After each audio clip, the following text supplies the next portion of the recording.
सो hey everyone, कैसे हैं आप सब। मेरा नाम है दीपक विश्वकर्मा और आप देख रहे हैं dark legend horror stories YouTube channel, जहां मैं आप सभी को डरावनी कहानियां सुनाता रहता हूं।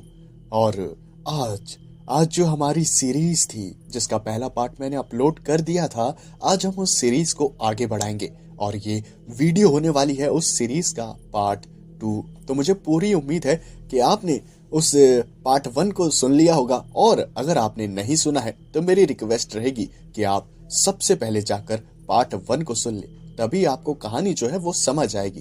पार्ट 1 का लिंक मैंने जो है वो कमेंट सेक्शन में पिन कर दिया है और डिस्क्रिप्शन में भी दे दिया है। तो ये जो पार्ट 2 है इसका भी लाइक एम हम रखते हैं 500 लाइक्स का, और मुझे पूरी उम्मीद है कि आप सभी अगर सपोर्ट करेंगे तो लाइक एम पूरा हो जाएगा। और मैं माफी भी मांगना चाहता हूँ। मैं जानता हूं कि मैंने पार्ट 2 लाने में थोड़ा देर कर दिया, तो आप सभी मुझे माफ कर दीजिएगा, लेकिन खैर कोई बात नहीं, मैं अब लेकर आ गया हूं। तो अपने जो हेडफोन्स हैं उन्हें लगा लीजिए, क्योंकि वेयरवुल्फ सीरीज का पार्ट 2 अब शुरू हो रहा है। जानवी और उसके दोस्तों के लिए वो रात उनकी जिंदगी की सबसे डरावनी रात साबित हुई थी। वो लड़की सामने ही उस पेड़ के नीचे खड़ी थी और जानवी को जान से मारने की धमकी दे रही थी। जानवी ने उस लड़की से कहा, तुम हो कौन और मैं तो तुम्हें जानती भी नहीं, तो तुम मुझे क्यों मारना चाहती हो। और फिर वो जो लड़की थी उसने कहा, अच्छा, तो मैं तुझे याद नहीं हूँ, कोई बात नहीं, अब मैं तुझे याद अच्छे से आ जाऊंगी। जाओ, हमला करो उस पर। जैसे ही ये बात उस लड़की ने कही, वैसे ही वहां न जाने कहां से वो जो भेड़िया मानव था जो कि अंधेरे में छुपा हुआ था, वो बाहर आया और उसका जो जबड़ा था वो लार से भरा हुआ था। लार उसके मुंह से चू रहा था और उसकी आंखें एकदम खून जैसी लाल थी। वो धीरे धीरे जानवी और उसके दोस्तों की तरफ बढ़ने लगा। जानवी के दोस्तों ने कहा, जानवी, जानवी, ये हम कहाँ गए। जानवी, जानवी, हम ये कहाँ गए। हम मारे जाएंगे क्या, हम मारे जाएंगे। जानवी ने कहा, हमें हमें हमें हमें हिम्मत से काम लेना चाहिए, अभी अभी अभी अभी भागते हैं यहां से। जानवी और उसके दोस्त अपनी जान बचाने के लिए वहां से भागने लगे, लेकिन उनका जो भागना था वो बिल्कुल बेकार था, क्योंकि उस भेड़िया मानव की रफ्तार का सामना कोई भी नहीं कर सकता था। उस भेड़िया मानव ने एक एक करके जानवी के दोस्तों को मौत के घाट उतारना शुरू कर दिया।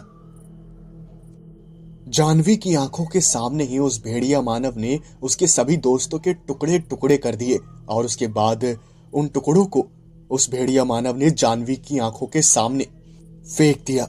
और ये इतना भयानक नजारा देखने के बाद जानवी अपना जो मानसिक संतुलन था उसे खो चुकी थी। उसे समझ ही नहीं आ रहा था कि आखिर क्या किया जाए।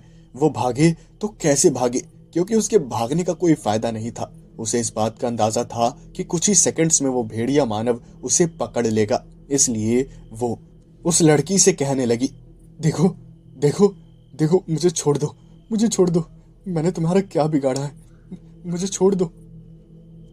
और फिर उस पेड़ के नीचे खड़ी लड़की ने कहा, बिगाड़ा तो बहुत कुछ है, और आज मैं उन सभी चीजों का बदला लूंगी। जानवी ने कहा, मैं तो तुम्हें जानती भी नहीं, तो आखिर मैं भला तुम्हारा क्या बिगाड़ूंगी। तो तुम मुझे छोड़ दो, मुझे जाने दो। तुमने सभी दोस्तों को मार दिया मेरे, मुझे समझ नहीं आ रहा, मुझे जाने दो। और फिर उस पेड़ के नीचे खड़ी लड़की के चेहरे पर एक अजीब सी मुस्कुराहट आई और उसने कहा, इसको मौत के घाट उतार दो, समझ गए तुम, इसको मौत के घाट उतार दो। और उसके बाद उस भेड़िया मानव ने हाँ में सर हिलाया और वो जानवी की तरफ बढ़ने लगा। जानवी वहां से भागने की कोशिश करने लगी, लेकिन एक पत्थर में पैर फंसने की वजह से वो जमीन पर धड़ाम से गिरी और उसके पैर में चोट लग गई। एक ही छलांग में वो भेड़िया मानव जानवी के ऊपर आ गिरा। और वो अपने खतरनाक पंजों से जानवी की जान लेने ही वाला था, तभी उसके गले का जो लॉकेट था वो बहुत ही तेज चमकने लगा। उस रोशनी से उस लड़की की और उस भेड़िया मानव की जो आंखें थी वो चकाचौंध हो गई, जिसकी वजह से उन दोनों ने आंखें बंद कर ली। इसी बात का फायदा उठाकर जानवी वहां से भाग निकली, और जब वो रोशनी खत्म हुई तब उस भेड़िया मानव ने देखा कि वो जानवी वहां पर नहीं थी, और उस लड़की ने कहा, वो बच के भाग कैसे गई? ढूंढो उसे, कुछ भी हो जाए वो जिंदा नहीं बचनी चाहिए। और इस लॉकेट को खुद से अलग करो, समझे तो? वो जो भेड़िया मानव था वो अपने गले से उस लॉकेट को उतारने की कोशिश करने लगा, लेकिन जैसे ही उसने उस लॉकेट को हाथ लगाया तो उसको बहुत ही तेज दर्द हुआ और उसकी चीख से पूरा जंगल गूंज उठा। वहीं दूसरी तरफ जानवी अपनी जान बचा बचा कर जैसे तैसे एक गुफा के पास पहुंची और वो उस गुफा के अंदर चली गई। वो सिर्फ ऊपर वाले को याद कर रही थी और यही प्रार्थना कर रही थी कि उसे उस भेड़िए मानव की और उस लड़की की शक्ल वापस ना देखनी पड़े। वहां उस गुफा के अंदर उसने एक कोने में कुछ लकड़ियां इकट्ठी करी और उसी में आग लगाकर बैठ गई। जैसे ही उसके आसपास कोई छोटी मोटी हलचल भी होती थी तो जानवी इतना डर जाती थी कि उसकी आंखों से आंसू गिरने लगते थे और वो रोने लगती थी। उसने कभी पूरी जिंदगी में एक बार सोचा भी नहीं था कि उसके साथ ऐसा कुछ भी हो सकता है। उसने अपने सभी दोस्तों की मौत अपनी आंखों के सामने देखी। उसने अपने दोस्तों को टुकड़े होते हुए देखा और इस बात का जो सदमा था वो जानवी के दिमाग पर लग गया था। उसका जो दिमाग था वो ठीक से काम नहीं कर रहा था। उसके दिमाग में बहुत ही बुरे बुरे ख्याल आ रहे थे। जानवी उस गुफा में आग के पास बैठकर रो रही थी और तभी उसने वही पास में ही एक नुकीला पत्थर देखा। उस नुकीले पत्थर को देखकर जानवी के दिमाग में आत्महत्या करने का ख्याल आया और उसने उस पत्थर को उठाया। वो अपने हाथ को काटने ही वाली थी, तभी उसका जो हाथ था वो अपने आप ही रुक गया और जानवी को कुछ समझ नहीं आ रहा था कि आखिर उसका हाथ अपने आप कैसे रुक सकता है। तभी उसके कानों में एक आवाज आई, तुम कब से इतनी कमजोर हो गई? तुमने आत्महत्या करने का सोच भी कैसे लिया? तुम कभी हार नहीं मान सकती। जानवी ने जब ये आवाज सुनी तब वो अपने आसपास देखने लगी और उसने कहा, कौन है? कौन है? कौन है? सामने आओ, सामने आओ, कौन है? और फिर से आवाज आई, मैं तुम्हारे सामने ही हूं, जरा ध्यान से देखो। और फिर जानवी ने आसपास फिर से देखा तो उसे कोई नजर नहीं आया और जानवी ने कहा, कौन है? कौन है ये? कौन हो तुम और जो ये छुप के मुझे डरा क्यों रहे हो? देखो पहले से ही मैं बहुत डरी हुई हूं। देखो मुझे और मत डराओ, और अगर तुम्हें इस जंगल से बाहर निकलने का कोई रास्ता पता है तो मुझे बताओ। उस आवाज ने कहा, लगता है तुम मुझे भूल गई हो। और जानवी ने कहा, मैं तो तुम्हारी आवाज ही पहली बार सुन रही हूं, तो मैं तुम्हें कैसे भूलूंगी? मैं तो तुम्हें जानती भी नहीं ना। और फिर उस आवाज ने कहा, कोई बात नहीं, चलो मैं तुम्हें याद दिलाता हूं। मेरा नाम शौर्य है और मैं इस शहर का राजकुमार हूं। तुम और मैं पिछले जन्म में एक दूसरे से प्यार किया करते थे, लेकिन हमारा जो ये प्यार था उसे किसी की नजर लग गई और किसी ऐसी वैसी मुसीबत की नजर नहीं लगी। नजर लगी तो एक चुड़ैल की। जानवी ने कहा, ये तुम कैसी बकवास कर रहे हो? पुनर्जन्म भी कुछ होता है क्या? हाँ, पुनर्जन्म कुछ नहीं होता। तुम ये जहां भी छुपे हो बाहर आओ और बकवास करना बंद करो।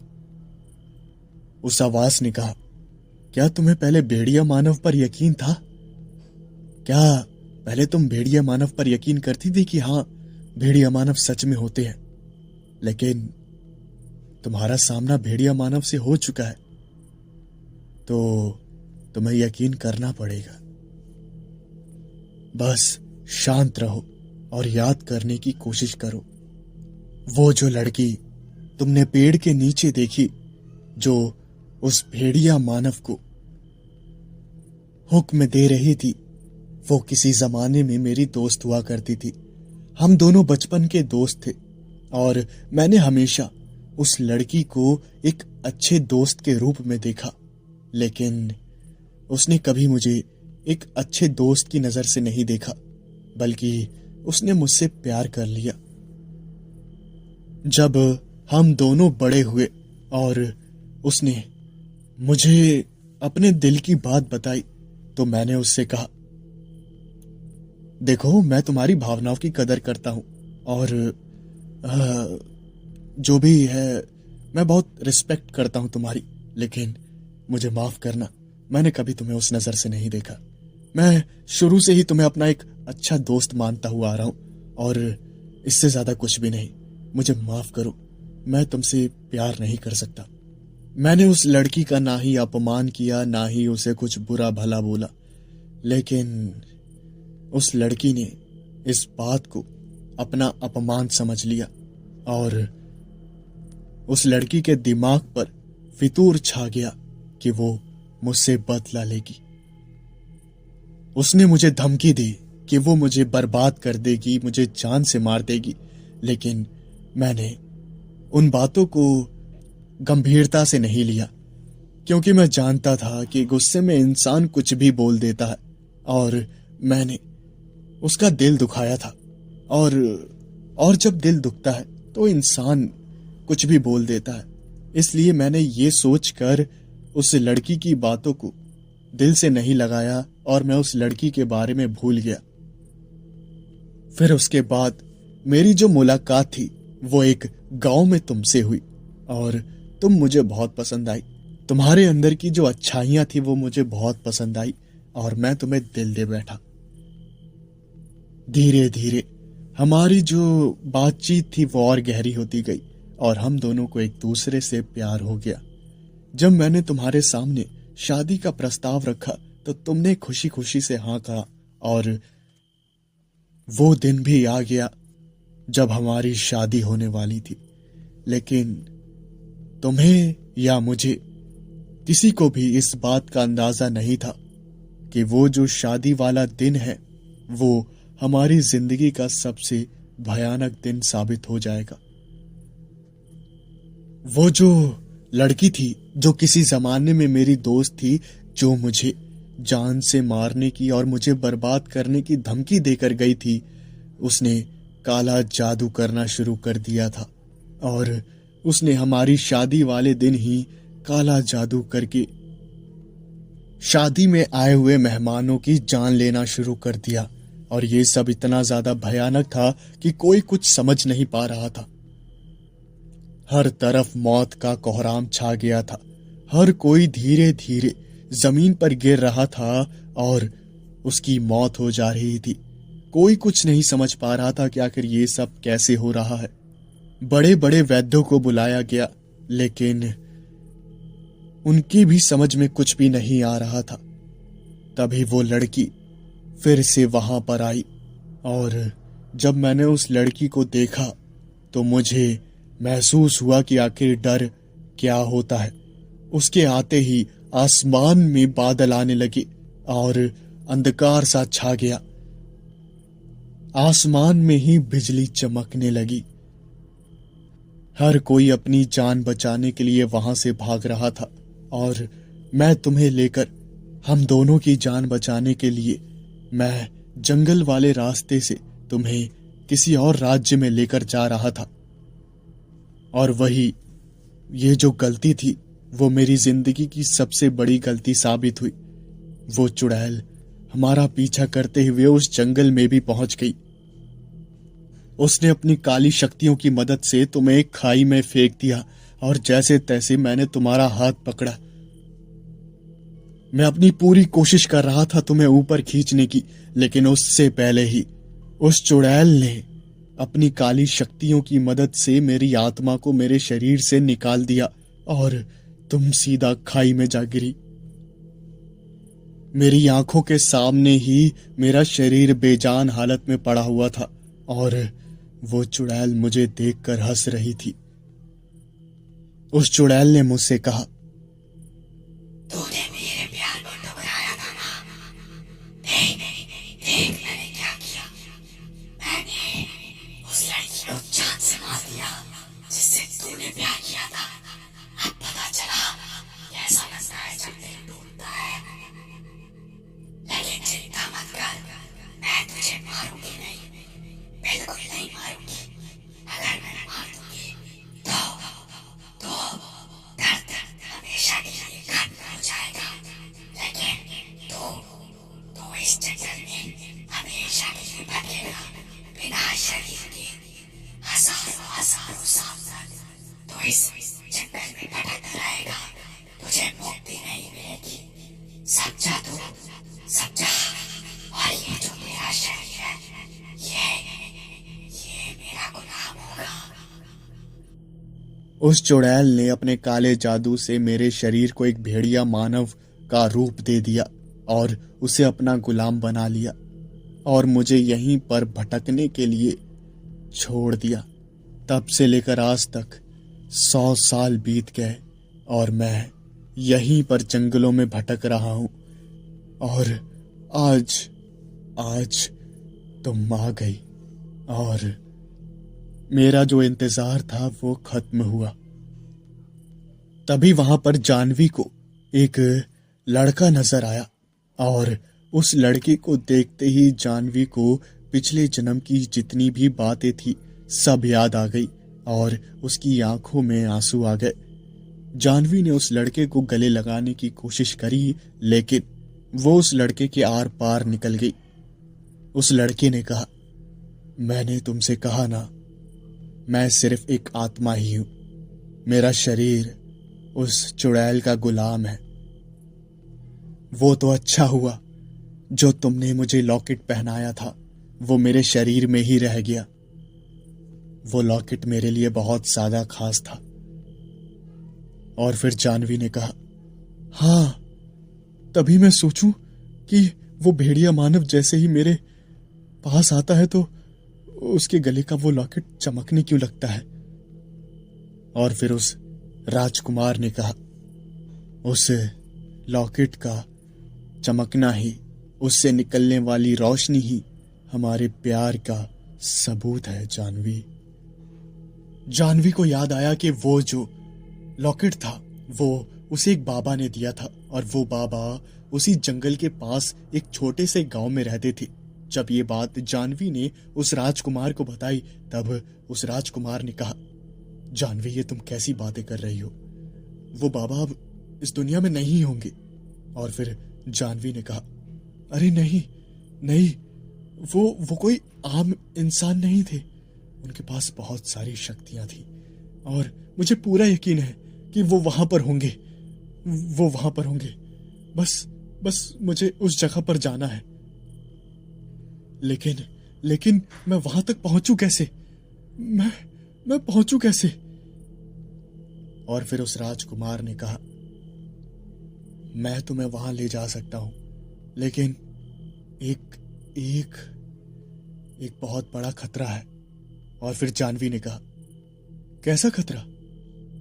और फिर उस राजकुमार ने कहा, असल में मैं तुम्हें वहां पर भेज सकता हूं, लेकिन सिर्फ तुम्हारे पास 5 मिनट ही होंगे और अगर तुम 5 मिनट में वापस नहीं आई तो तुम्हारी जान चली जाएगी। और फिर जानवी ने कहा, तुम ऐसा कैसे कर सकते हो? और राजकुमार ने फिर कहा, मुझे ये एक बाबा ने सिखाया था। उन्होंने कहा था कि इसका इस्तेमाल जिंदगी में जब सबसे ज्यादा जरूरत हो तुम्हें तभी करना, और मुझे नहीं लगता कि इससे ज्यादा जरूरी वक्त कभी आएगा। और फिर जानवी ने कहा, ठीक है, मुझे मंजूर है। और उस राजकुमार ने कहा, मैं ऐसा कैसे कर सकता हूं? मैं तुम्हारी जान को खतरे में नहीं डाल सकता। मुझे कुछ समझ नहीं आ रहा मैं क्या करूं। और फिर जानवी ने कहा, तुम कुछ मत सोचो, अब हमारे पास कोई और रास्ता नहीं है। अगर हमें फिर से एक होना है तो हमें जोखिम लेना ही होगा। और फिर उस राजकुमार की आंखों में आंसू आ गए और उसने कहा, ठीक है, ठीक है। और फिर उसने कुछ स्पेल कास्ट किए और वहां पर वो जो जानवी थी वो टेलीपोर्ट हो गई। वो उसी गांव के पेड़ के पास पहुंच गई जहां पर वो बाबा बैठा करते थे। और उसे कुछ समझ नहीं आ रहा था, उसके पास सिर्फ 5 ही मिनट थे और उसे उन बाबा को ढूंढना था और उनसे मदद लेनी थी। तभी उसने उसी पेड़ के पास एक मूर्ति को देखा और उस मूर्ति को देखकर जानवी की आंखों में आंसू आ गए और वो वहीं पर फूट फूट कर रोने लगी, क्योंकि वो जो मूर्ति थी वो और किसी की नहीं बल्कि उन्हीं बाबा की थी, जिस पर उनकी जन्म तिथि और मरने का दिन लिखा हुआ था। इसका मतलब वो इस दुनिया में नहीं थे। जानवी के दिमाग ने काम करना बंद कर दिया। उसे जो एक उम्मीद की किरण नजर आई थी वो भी चली गई और वो वहीं पर रोने लगी। तभी उसके कंधे पर किसी ने हाथ रखा और जब जानवी ने पीछे मुड़कर देखा तो उसे अपनी आंखों पर यकीन नहीं हुआ और उसने देखा वो जो बाबा थे वो उसके पीछे ही खड़े थे। जानवी ने कहा, बाबा, बाबा आप यहाँ पर? लेकिन ये तो मूर्ति बनी हुई है और इस पर आपका जन्म वाला दिन और मरण वाला दिन लिखा हुआ है। और फिर उन बाबा ने कहा, हाँ तो? और जानवी ने कहा, अगर आपकी मृत्यु हो गई है तो आप तो मेरे सामने हैं, मुझे कुछ समझ नहीं आ रहा। और फिर वो जो बाबा थे उन्होंने हंसते हुए कहा, बेटी, शरीर की मौत हो जाती है, आत्मा की नहीं। ये जो तारीख लिखी हुई है वो मेरे शरीर के मौत की है, आत्मा की मौत नहीं हो सकती। मैं पिछले 50 सालों से यहां पर तुम्हारा इंतजार कर रहा था, क्योंकि मुझे पता था कि एक दिन तुम यहां आओगे मेरी मदद लेने के लिए, और तब से मैं यहीं पर हूं। जानवी ने रोते रोते सारी बातें बताना शुरू करी। तभी उन बाबा ने कहा, बेटी, मुझे सब मालूम है, मैं सब जानता हूं, क्या हुआ, कैसे हुआ और तुम यहां क्यों आई हो मुझे पता है। ये लो, ये अपने पास संभाल कर रखो। उस चुड़ैल का अंत यही चीज करेगी। बस कुछ बातों का ख्याल रखना, समझे तुम? और फिर जानवी ने कहा, कैसी बातें बाबा? और उन बाबा ने कहा, तुम्हारी मृत्यु के बाद उसने उस राजकुमार की आत्मा को उसके शरीर से निकाल दिया और उसके शरीर को एक भेड़िया मानव बनाकर अपना गुलाम बना लिया। लेकिन उसकी जो भूख थी ताकत की वो खत्म नहीं हुई, इसलिए उसने एक पेड़ के नीचे काला जादू करके अपनी शक्तियों को बढ़ाना शुरू कर दिया। वो अपनी शक्तियों को बढ़ाती गई। उसने उस पेड़ को काले जादू का घर बना दिया और उसी पेड़ से उस चुड़ैल को उसकी शक्तियां मिलती है, और जब तक वो चुड़ैल उस पेड़ के नीचे रहेगी उसे कोई भी नुकसान नहीं पहुंचा सकता। इसलिए तुम्हें उस चुड़ैल को उस पेड़ से दूर ले जाना होगा। उसके बाद ये जो चीज मैंने तुम्हें दी है, इस चीज से तुम उसका अंत कर पाओगी। लेकिन याद रहे, ये चीज सिर्फ एक ही बार काम करेगी, और अगर तुम कामयाब नहीं हो पाई उस एक बार में, तो फिर क्या होगा तुम जानती ही हो। ये जो चीज है ये बेअसर हो जाएगी। अब जाओ, वक्त खत्म हो रहा है। इससे पहले 5 मिनट पूरे हो जाए तुम वापस जाओ। ऊपर वाला तुम्हें हमेशा खुश रखे। ये कहकर वो जो बाबा थे वो कहीं गायब हो गए और जानवी झटके से उसी जंगल में वापस आ गई और उसके हाथ में वही चीज थी जो उन बाबा ने दी थी। वो एक पोटली थी और उस पोटली को जब जानवी ने खोलकर देखा तो उसमें एक चाकू रखा हुआ था। जानवी ने सारी बातें उस राजकुमार को बताई और वहीं दूसरी तरफ वो जो चुड़ैल थी वो पेड़ के नीचे खड़ी थी और तभी वहां पर वो राजकुमार आया और उस राजकुमार को देखकर उस चुड़ैल ने कहा, क्या हुआ आज? यहाँ की याद कैसे आ गई? वैसे तुम पूरे जंगल में भटकते रहते हो और आज यहाँ पर आ गए। और उस राजकुमार ने कहा, हाँ जानता हूं कि तुम्हें मेरा आना पसंद नहीं आया होगा, लेकिन क्या करूं, अब दिल मानता नहीं है। मैं आना तो नहीं चाहता था, लेकिन तुम्हें देखने का बहुत मन कर रहा था, इसलिए आ गया। जब ये बात उस चुड़ैल ने सुनी तब उस चुड़ैल ने कहा, क्या तुम्हारा मन और मुझे देखने का? क्या बात है, आज ऐसा कैसे हो गया? वैसे तो तुम मुझसे बहुत नफरत करते हो, लेकिन आज तुम्हारा मन मुझे देखने का कर रहा था। हाँ, क्यों नहीं देखने का करेगा। तुम हो ही इतनी खूबसूरत। पता नहीं क्यों मैंने इतनी बड़ी गलती करी। काश मैंने तुमसे शादी कर ली होती। कितनी खूबसूरत हो तुम। तुम्हें देखकर मन करता तुम्हें गले से लगा लूं। खैर कोई बात नहीं, मैं जा रहा हूं वापस, लेकिन हाँ एक बात कहनी थी, मुझे माफ कर देना। मैं तुम्हारे प्यार को समझ नहीं पाया।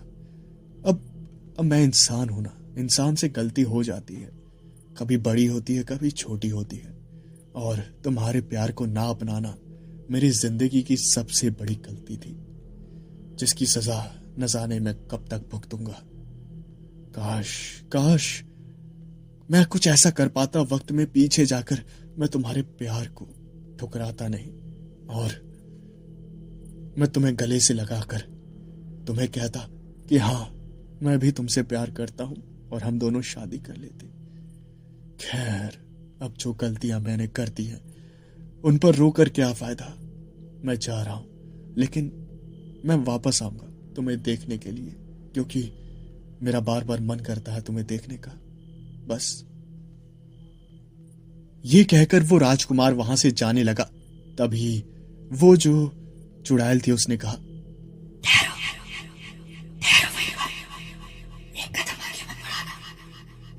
वो राजकुमार रुक गया और उसने कहा, बोलो क्या हुआ? हाँ मुझे पता है तुम्हें गुस्सा आ रहा होगा और अब तुम न जाने मेरे साथ क्या करोगी। अपनी शक्तियों का इस्तेमाल करके मुझे भस्म कर दोगी, और अगर तुम ऐसा कर सकती हो तो कर दो, क्योंकि मैं अब और नहीं सह सकता। रोज उस दिन की गलती को सोच के तड़पता रहता हूं। इससे अच्छा तुम मुझे खत्म कर दो। और जब उस चुड़ैल ने उस राजकुमार की तरफ देखा तो उस राजकुमार की आंखों में आंसू थे और उस चुड़ैल ने कहा, चुप हो जाओ, समझे? बकवास मत करो। अगर तुम्हें अपनी गलती का एहसास हो गया है तो मैं तुम्हें माफ कर देती हूँ, लेकिन अब तुम्हें पूरी जिंदगी मेरे साथ बितानी होगी। जब ये बात उस चुड़ैल ने कही तब राजकुमार ने कहा, क्या सच में? हाँ रहने दो तुम्हारा ये झूठा प्यार। उसी पेड़ के नीचे न जाने कितने साल हो गए हैं, उससे अलग हो ही नहीं हो तुम। हाँ वहां मैं आऊंगा तो खत्म हो जाऊंगा। वो जो पता नहीं कौन सी शक्तियां हैं उसमें। तुम अगर आ सकती हो तो आ जाओ मेरे पास, और मुझे पता है तुम नहीं आने वाली। हाँ, तुम्हारी शक्तियां ज्यादा जरूरी है ना, मेरा क्या है, मैं तो फालतू में ही हूं ऐसे। और फिर उस चुड़ैल ने कहा, अपना मुंह मत रखो, मेरे लिए सबसे बढ़कर तुम हो। मैं आ रही हूं। ये कहकर वो जो चुड़ैल थी वो उस पेड़ के नीचे से निकल गई और उसने अपने कदम राजकुमार की तरफ बढ़ाए। वो चुड़ैल राजकुमार के पास आई और उसने कहा, मुझे यकीन नहीं हो रहा, ये सब एक सपने की तरह है। तुम मुझसे प्यार करने लगे। मैं बहुत ज्यादा खुश हूँ। मेरा मन कर रहा है मैं तुम्हें गले लगा लूं। हाँ हाँ लगा लो गले, कौन मना कर रहा है। हाँ, छू तो पाओगी नहीं, फायदा कुछ है नहीं, बस देख के ही काम चला लो। और फिर उस चुड़ैल ने कहा, क्यों क्यों काम चलाना है? मैं तुम्हारा शरीर तुम्हें वापस कर रही हूँ। अब तो तुम मुझसे प्यार करने लगे, तो अब तुम्हें ऐसे तड़प तड़प के भटकने की कोई जरूरत नहीं। उस चुड़ैल ने उस राजकुमार का जो शरीर था उसे वापस कर दिया और राजकुमार एकदम नॉर्मल हो गया। उस चुड़ैल ने राजकुमार को बहुत जोर से गले लगाया।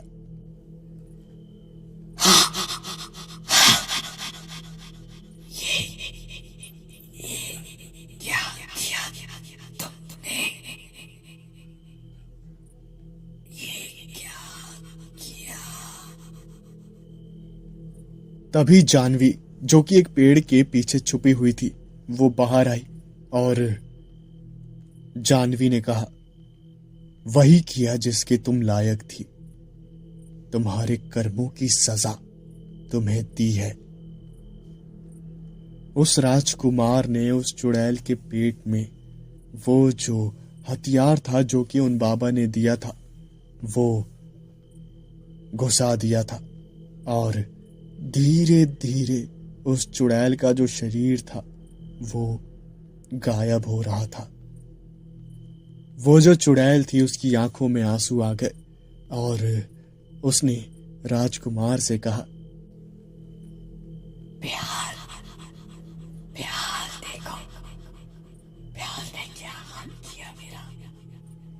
मैंने सब कुछ भुलाकर तुम्हें माफ किया, तुम्हें तुम्हारा शरीर दिया, ये सोचकर कि तुम मुझसे प्यार करने लगे।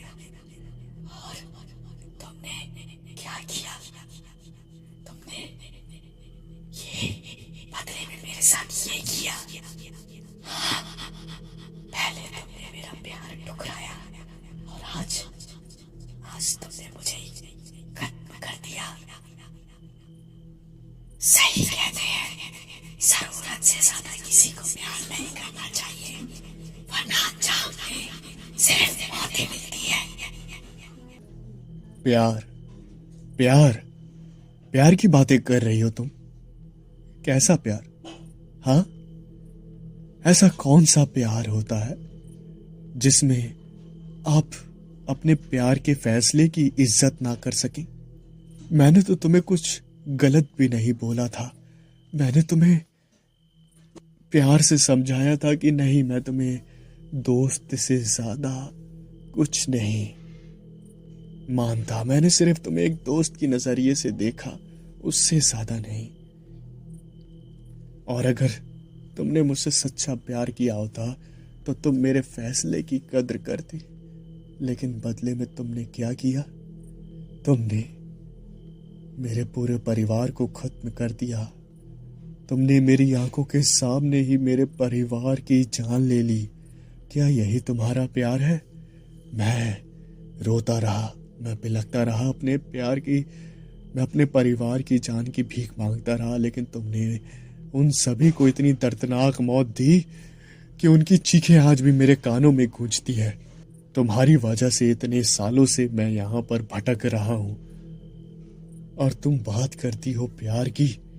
मैं चाहता तो तुम्हें अपना सकता था, तुम्हारे साथ 7 फेरे ले सकता था, लेकिन क्या फायदा जब मैं तुम्हें प्यार ही ना दे पाता तो? और कहां से देता जब प्यार था ही नहीं। ये तो तुम्हारे साथ धोखा होता ना, और ये धोखा मैं तुम्हें नहीं दे सकता था, इसलिए मैंने तुम्हें सच सच बताया, क्योंकि मैं तुमसे झूठ नहीं बोलना चाहता था। लेकिन तुमने बदले में मेरे साथ जो कुछ भी किया वो बहुत ही ज्यादा गलत था, और आज तुम्हें उसी का फल मिला है। उस चुड़ैल का जो अंत था वो हमेशा के लिए हो गया और जानवी और वो राजकुमार, उस चुड़ैल का जो अंत था वो हो गया और जानवी और वो राजकुमार एक दूसरे को गले लगाकर फूट फूट कर रोने लगे। और जैसे ही सुबह हुई वैसे ही उन्होंने अपनी जिंदगी की एक नई शुरुआत करी, जहां वो दोनों साथ में थे और हमेशा साथ ही रहेंगे। तो ये थी सीरीज। कैसी लगी आप सभी को कमेंट करके जरूर बताइएगा और लाइक एम जरूर से कंप्लीट कर दीजिएगा। और अगर आपने लाइक नहीं किया है तो क्या कर रहे हो यार, लाइक कर दो।